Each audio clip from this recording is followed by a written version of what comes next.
quem faz feliz meu coração.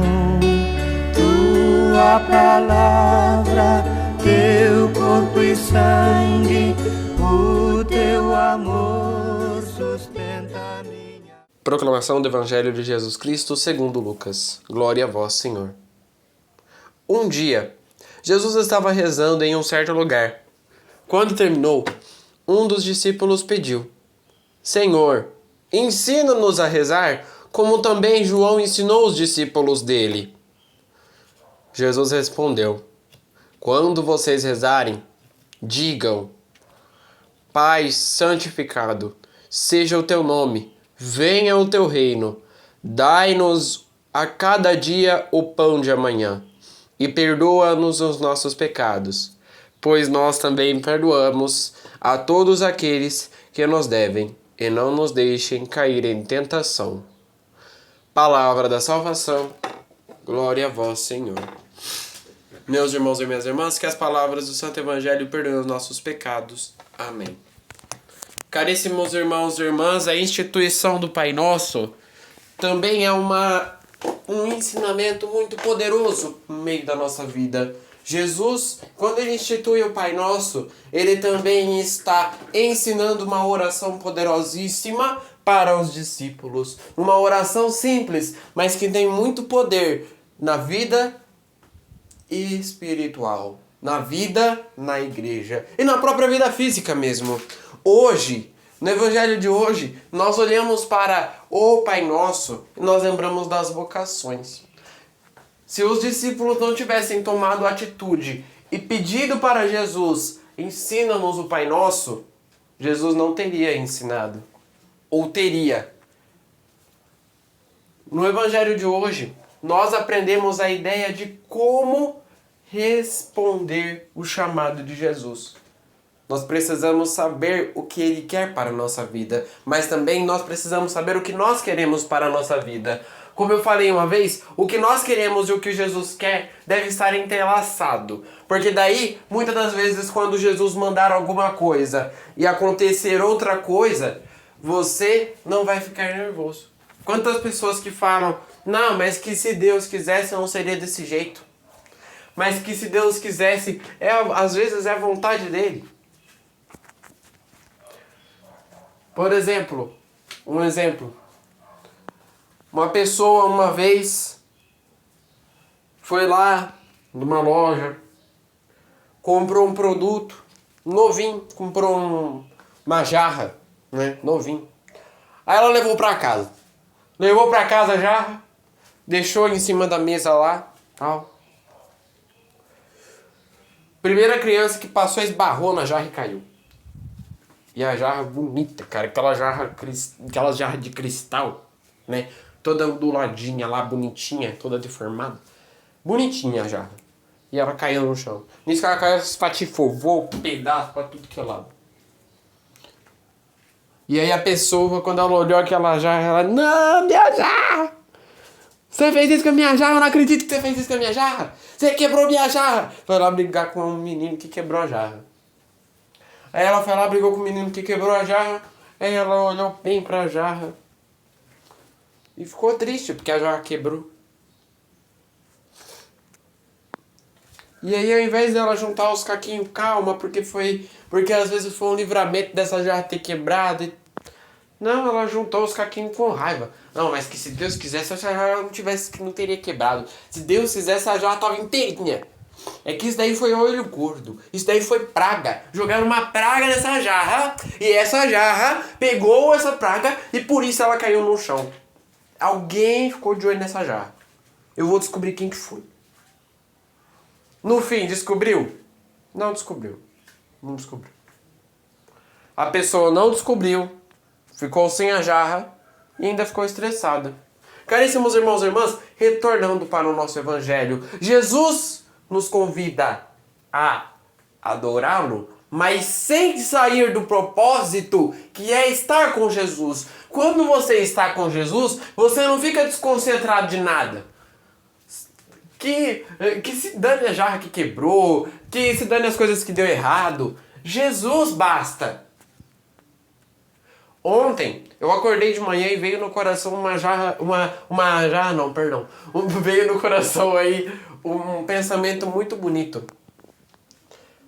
Se eu tiver Jesus, eu não preciso ter nada no mundo. Só Jesus me basta. Só Jesus nos basta. Só Jesus alimenta a nossa vida. Nada nós não vamos precisar, nada nós vamos levar do mundo. Nós não vamos levar nada, nós não vamos levar terço, nós não vamos levar Bíblia. O que nós vamos levar é Jesus e os ensinamentos que ele deixou. Servir Jesus é estar em compromisso. Servir Jesus é estar junto com ele e é falar as coisas que você sente. Funcionário inteligente é aquele que fala para o patrão o que ele está sentindo.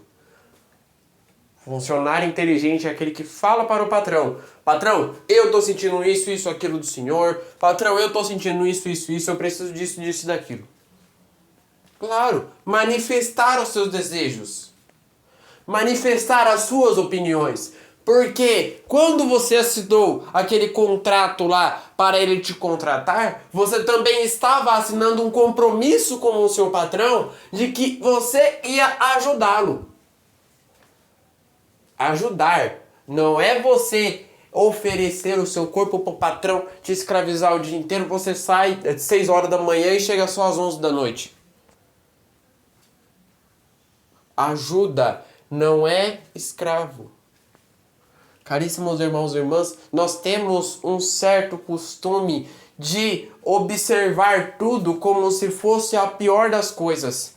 Esses dias teve um trabalho lá na minha escola, e aí a professora falou assim: vocês vão ter que falar os pontos bons do trabalho de vocês, né? Para quem trabalha, para quem tem algum trabalho, vai ter que colocar nesse trabalho aí os pontos bons dos trabalhos que vocês fazem, das coisas que vocês fazem no dia. Aí uma aluna que estava lá no fundo falou assim: mas professora, como assim ponto bom? Eu saí 6 horas da manhã, chego só às 7 da tarde pra ir vir pra escola. E não ganho, o tostão que eu ganho, pô. Olha o tantinho que eu ganho. Para trabalhar praticamente o dia inteiro, para ficar praticamente o dia inteiro fora. Aí a professora virou e falou assim: você gosta do seu trabalho? Claro que não. Aí ela falou: mas então por que você tá nele? Porque era a única opção que eu tinha. Então valorize. Quando nós estamos na nossa única opção, aí você vai falar assim: mas como que eu vou valorizar um serviço que eu não gosto? Quando nós estamos numa posição que a gente não gosta, quando nós estamos fazendo a única opção que nos resta, nós devemos valorizá-la, meus irmãos e minhas irmãs, como qualquer coisa que nós damos valor. Como a jarra de vidro, que a gente falou agora há pouco. Que a senhora, depois de quebrar a jarra de vidro, ficou estressada com a jarra de vidro que quebrou. Valorizar, dar o real valor para as coisas, dar o real valor para Jesus, é exatamente isso que ele quer no evangelho de hoje. É exatamente isso que Jesus quer. A oração do Pai Nosso é uma oração poderosíssima. Só que, aí a gente finaliza essa parte e vai para outra. A oração do Pai Nosso não é individual, ela é coletiva. O bom da oração do Pai Nosso é isso. Você não reza para você, você reza para os outros. Pai nosso, que estais nos céus, santificado seja o vosso nome. Depois de saudar Deus, você pede: venha a nós o vosso reino, a nós, o vosso reino. Seja feita a tua vontade, assim na terra como no céu. O pão de cada dia nos dai hoje. Nos dai hoje. Perdoai as nossas ofensas, assim como nós perdoamos a quem nos tem ofendido. E não nos deixeis cair em tentação, mas livrai-nos do mal. Amém. A oração do Pai Nosso, ela diz um significado muito bom. Você primeiro adora Jesus, pede para Ele te livrar do mal, pede para Ele te dar o reino dos céus, pede para Ele te dar a sabedoria, pede para Ele te salvar. E aí depois você finaliza: não nos deixe jamais cair em tentação, mas nos livre de todo mal. Amém.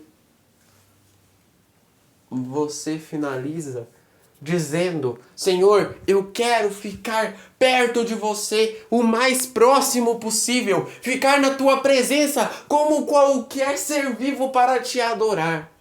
Como um anjo, eu quero ficar perto de você para te adorar o tempo inteiro, porque só você me basta. Casa, carro, missão, trabalho, escola, nada me basta, mas você vai me bastar.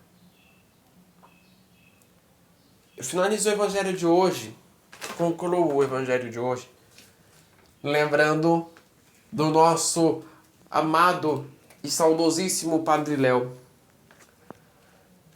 Padre Léo, ele era uma pessoa voltada totalmente a Jesus. Voltada de forma única para Jesus.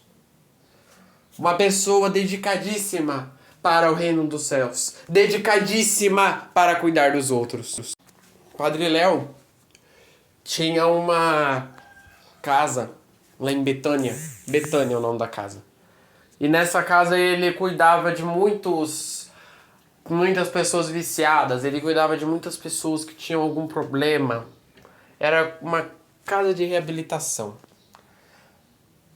Padre Léo, dizia ele, que ele saía à noite com uma Kombi.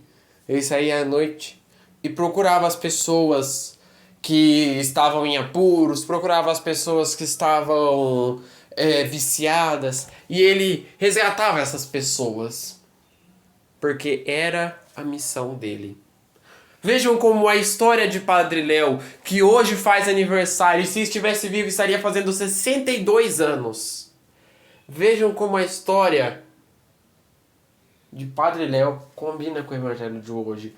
Um homem que aceitou a missão de Jesus, que aceitou ficar próximo de Jesus, que dizia seus fracassos, que dizia as suas opiniões: Senhor, eu não aguento mais, mas eu vou continuar. Que conversava com Deus.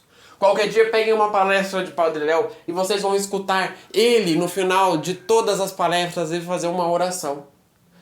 Ele virava e falava: Pai Santo, Pai querido, Pai amado.